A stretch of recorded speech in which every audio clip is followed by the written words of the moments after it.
Salut, salut! Aujourd'hui, je vous présente la louffa, une courge éponge. Un petit coin de terre à l'autre bout là-bas, dans l'autre hémisphère, je ne sais pas pourquoi. Comme on peut le voir ici, la louffa peut avoir plusieurs tailles, être grande ou petite, et être aussi de différentes teintes de vert. Donc ici, là, j'en ai une qui est plutôt petite, vert foncé. Et celle-ci est beaucoup plus grande et beaucoup plus claire. Ce sont des courges qui, dans le Limousin, vont plutôt pousser sous serre pour avoir assez de chaleur. C'est une courge qu'on appelle courge éponge parce qu'elle a cet aspect, on voit, hein, qui est comme une éponge. On va pouvoir s'en servir pour se laver ou bien encore pour faire la vaisselle. Je vous la montre de plus près. Quand on va découper la courge, on va pouvoir récupérer et l'éponge et les graines qu'on peut voir ici. Donc une courge fait quand même pas mal de graines qui permettront de reproduire la courge l'année prochaine. Allez, à présent, découpons l'une de nos courges. Donc, je choisis celle-ci, elle est plus petite, plus rapide pour vous montrer. Donc elle a une peau qu'on peut découper.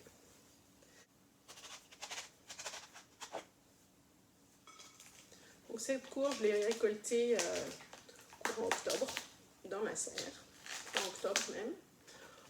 On peut voir hein, qu'elle n'est pas encore tout à fait sèche à l'intérieur. Elle va finir de sécher dans ma cagette. Hop. Donc là, on peut voir à l'intérieur qu'il y a des graines.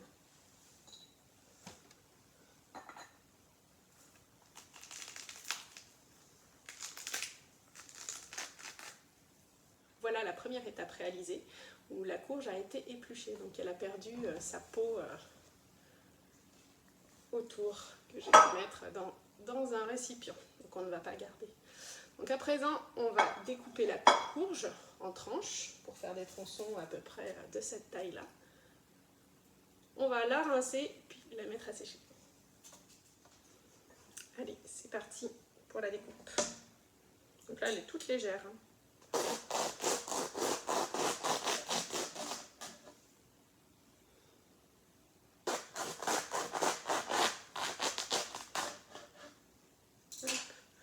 On peut voir là hein, qu'elles sont pas du tout encore les mêmes. Donc il y en a une qui est sèche et l'autre qui doit encore finir de sécher. À présent, c'est parti pour le lavage de la courge.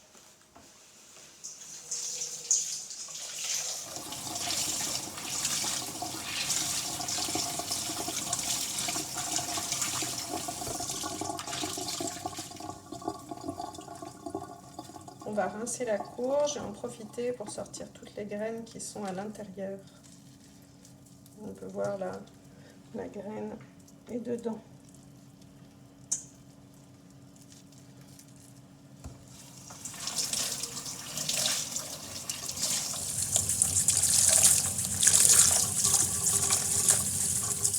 Et voilà les graines récoltées. À présent, je ne vais sélectionner que celles qui sont pleines et noires.